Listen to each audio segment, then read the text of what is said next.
Assalamualaikum warahmatullahi wabarakatuh. Nama saya Muhammad Fuad Panji, NPM 56 dari Sistem Informasi 18 Paralel B. Di sini saya akan membahas mengenai requirement review, di mana saya mengacu pada buku Use Case Driven Object Modeling with UML Theory and Practice yang ini.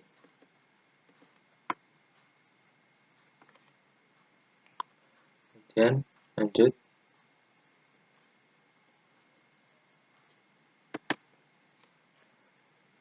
Apa sih requirement review itu? Mengapa perlu dilakukan requirement review? Nah, seperti yang kita tahu, requirement review sendiri terdiri dari dua kata, yaitu requirement yang merupakan persyaratan dan review yang berarti ulasan. Ulasan, tinjauan, atau mempertimbangkan. Nah, jadi jika kita kembalikan ke pertanyaan ini, apa sih requirement review itu? Requirement review sendiri merupakan suatu tindakan yang meninjau atau mengulas kembali atas persyaratan yang telah dibuat.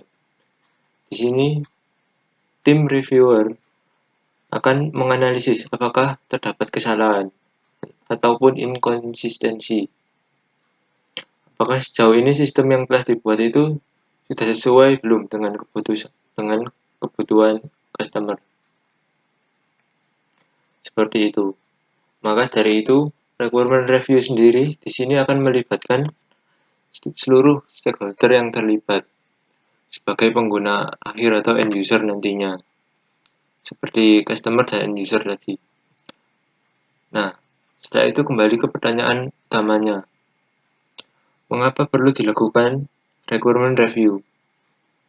Mengapa kita perlu melakukannya?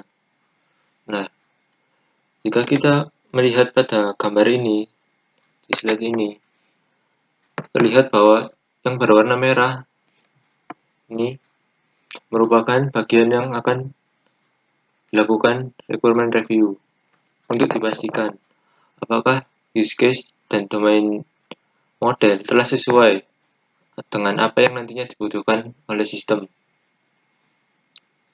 Sebelum dilanjutkan ke tahap-tahap selanjutnya, seperti pembuatan robustness diagram dan sequence diagram ini,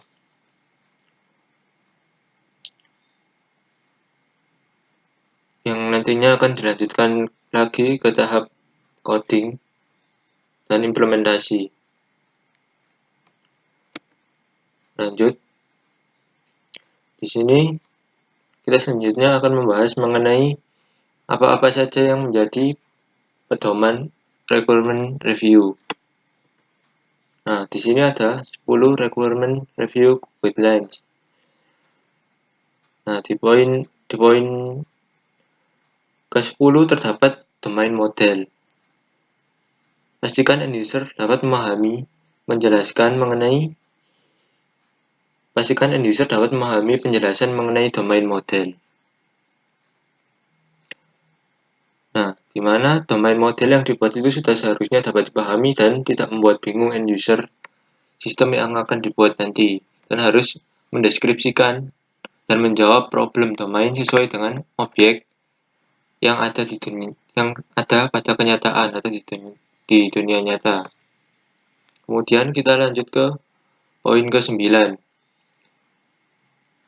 Terdapat is-a dan has-a, di mana kita sebagai pembuat domain model diharuskan membedakan dan menunjukkan domain mana saja yang menunjukkan is-a yang merupakan generalisasi dan has-a yang merupakan agregasi. Apa sih tujuannya?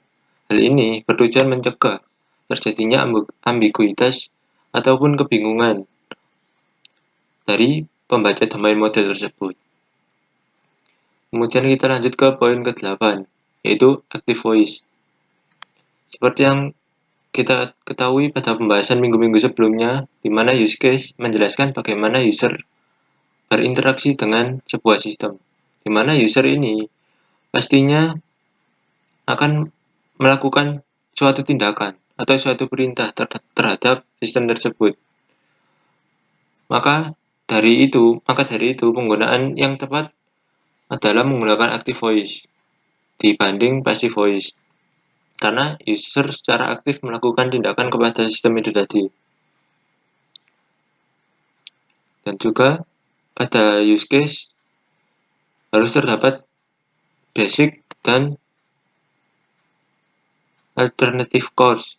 Apabila basic course memberikan hasil yang tidak diinginkan user, anggap saja sistem mengalami error ataupun hasil yang dikeluarkan tidak ada dalam sistem, maka harus terdapat alternate course sebagai perantaranya.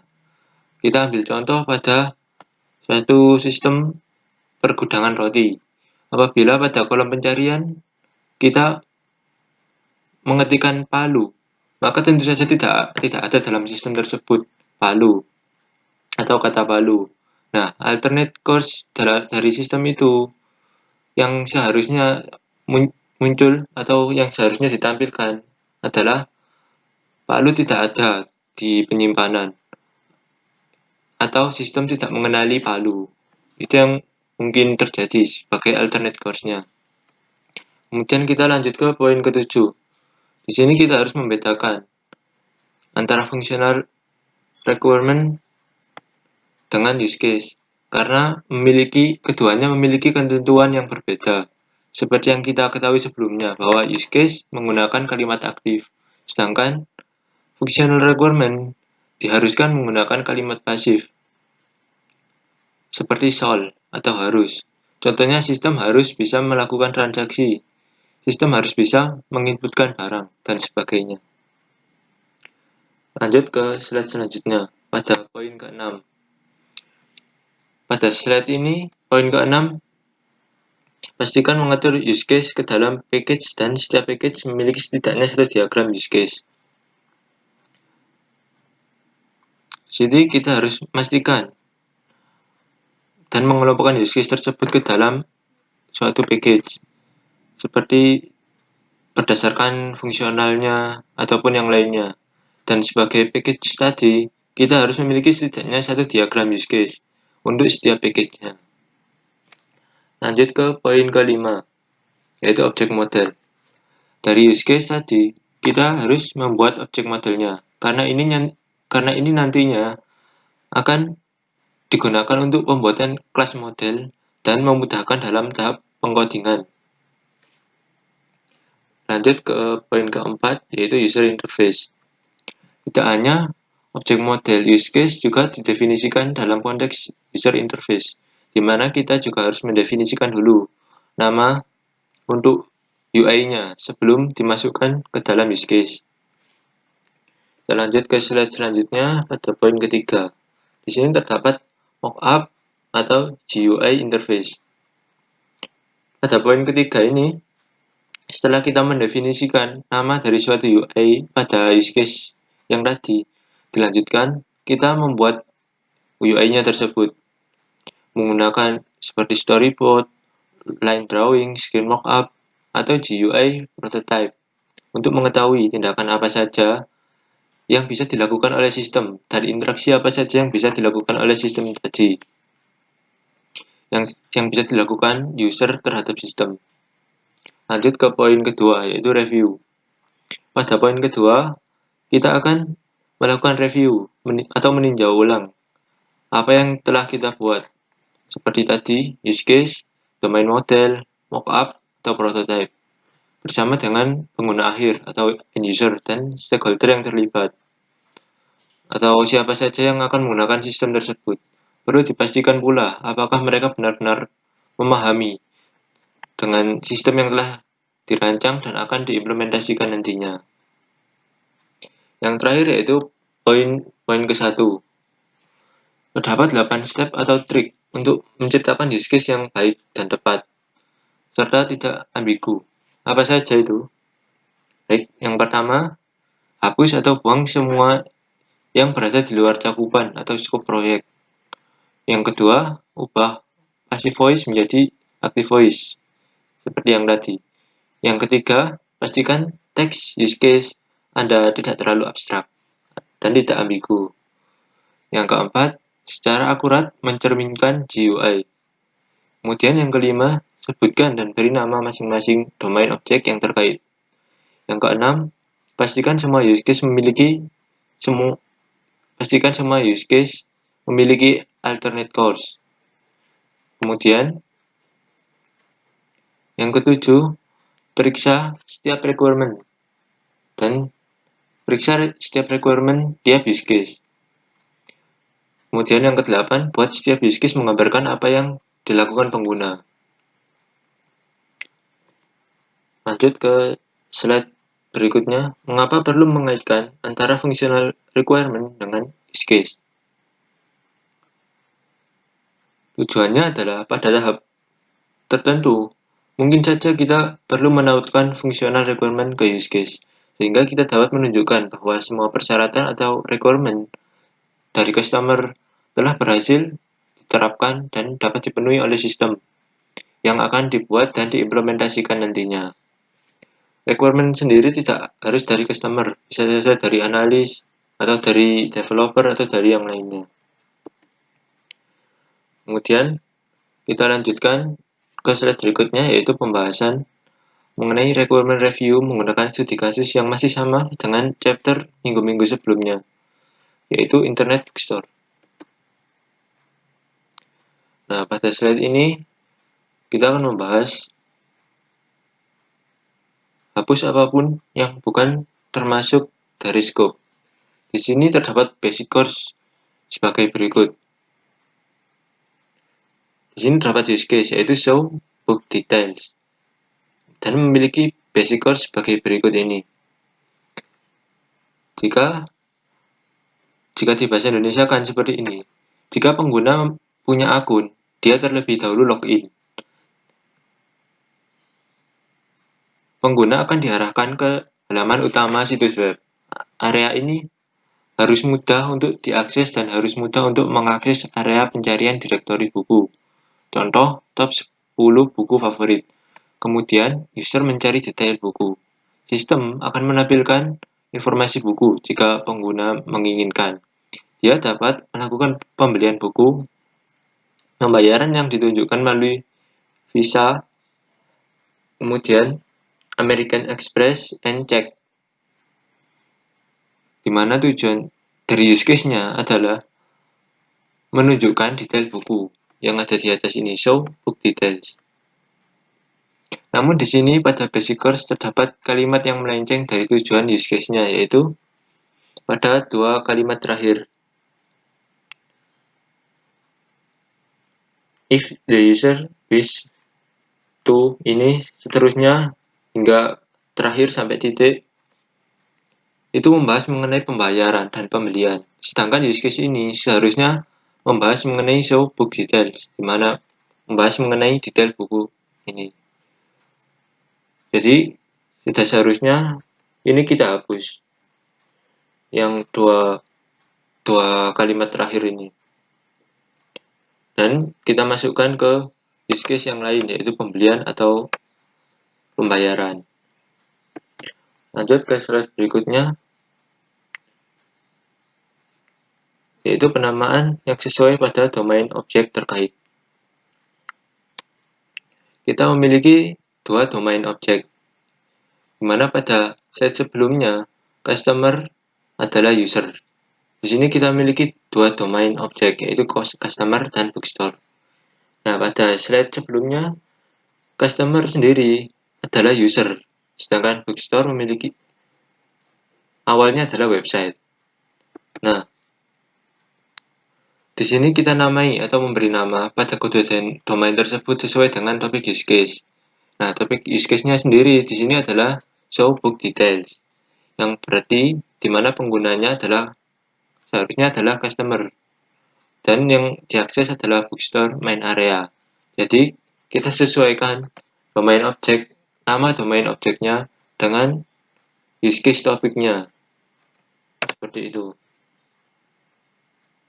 Kemudian, lanjut ke slide berikutnya. Pastikan semua use case memiliki alternate course. Pada slide ini, seperti pada pembahasan sebelumnya, yang 10 guidelines tadi, Setiap basic course seharusnya memiliki alternate course, atau paling tidak pada basic course yang memungkinkan terjadinya error atau tidak ada data yang seperti pada kasus di slide ini. Di sini dikatakan bahwa pelanggan akan diarahkan ke halaman toko buku. Area ini harus mudah diakses dan harus mudah untuk mengakses area pencarian dan daftar penjualan terbaik. Kemudian, customer mencari detail buku. Sistem akan menampilkan detail buku. Nah, berarti apa alternate course-nya? Apa permasalahan yang bisa saja muncul pada basic course ini? Ya, tentu saja. Apabila ketika customer mencari detail buku dan detail buku tersebut tidak ada di dalam sistem, maka apa yang seharusnya ditampilkan oleh sistem? Ya, tentu saja seperti pada slide selanjutnya. Book not found, the system displays a book details not found screen. Ya, kurang lebih seperti itu, atau sejenisnya. Kemudian pada slide selanjutnya, pastikan semua use case dapat dipahami. Pada slide ini, coba kita kembali ke slide sebelumnya dan amati kata-kata the customer dan the customer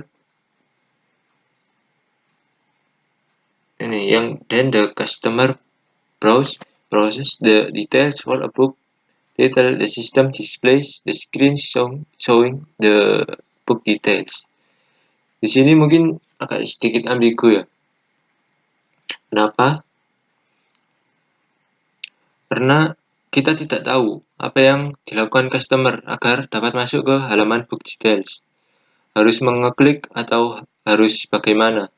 Nah, kita harus merubah kata-kata tadi seperti pada slide ini yang dicetak tebal. Then the customer clicks and link to view a book. The system retrieves the book's details and displays the book details screen. Di sini sudah jelas bahwa customer mengeklik, maka customer melakukan sesuatu. Tidak seperti pada slide ini yang agak sedikit ambigu. Customer melakukan apa untuk bisa masuk ke halaman book details ini. Lanjut ke pembahasan selanjutnya. Ya, seperti yang sudah dibahas tadi, kita harus merubah passive voice menjadi active voice untuk membuat use case yang baik dan tepat. Karena pada intinya, use case adalah interaksi antara user dengan sistem. Maka sudah seharusnya pengguna melakukan sesuatu pada sistem tersebut. Karena melakukan sesuatu merupakan tindakan yang aktif. Di sini kita mengarahkan use case menjadi kalimat yang aktif atau active voice. Pada slide sebelumnya kita amati kata-kata the customer may navigate the bookstore main area which the system displays. Ini merupakan kalimat pasif. Kemudian kita ubah menjadi kalimat aktifnya. Menjadi the customer steps, menjadi seperti pada slide ini. Ya, jadi seperti itu. Kemudian pembahasan selanjutnya yaitu menelusuri setiap requirement ke use case. Jadi kita memiliki use case dan basic course seperti pada slide ini.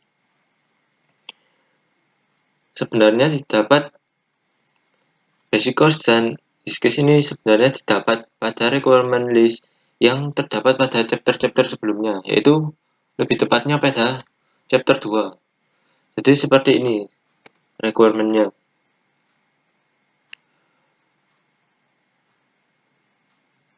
Seperti pada slide ini. Kemudian dijadikan dalam bentuk use case pada slide ini. Jadi seperti itu. Summary. Dalam bab ini, kita membahas requirement review. Ini adalah langkah penting karena memastikan bahwa requirement dapat dipahami dan dapat dimengerti. Tidak ambigu dengan cukup baik, dapat dipahami dengan cukup baik oleh tim development dan customer atau user dan stakeholder proyek. Di bab berikutnya, mungkin akan meluncurkan desain awal. Ini akan dibahas di bab berikutnya.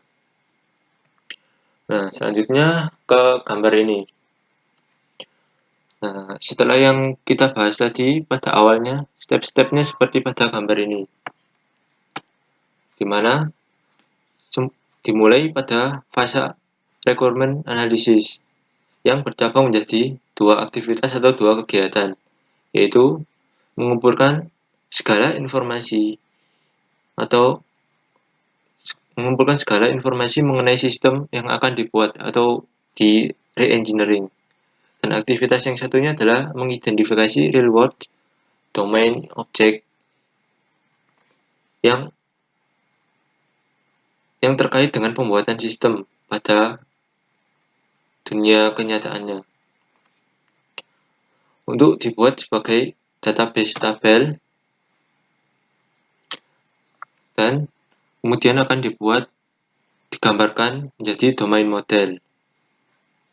Kemudian aktivitas selanjutan dari gather information ini yaitu membuat prototype mengenai sistem yang akan dibuat, yaitu gambaran kasar sistem itu seperti apa sih, dan sistem itu bisa melakukan apa saja sih, seperti itu. Setelah keempat step ini terpenuhi, kita akan melakukan pengidentifikasian use case dan membuat use case diagramnya. Selanjutnya, mengumpulkan semua use case untuk diambil informasinya ke dalam package diagram. Kemudian pada step selanjutnya kita harus mengalokasikan atau memperhatikan functional requirement seperti yang tadi untuk pembuatan use case dan domain object. Nah, dilanjutkan step yang terakhir yaitu penulisan use case draft yang pertama, di mana draft tersebut akan dinilai atau direview oleh empat orang ini, analis, senior developer, end user, dan customer. Ya, sekian penjelasan dari saya mengenai requirement review chapter 4. Apabila ada salah kata, saya mohon maaf. Terima kasih. Wassalamualaikum warahmatullahi wabarakatuh.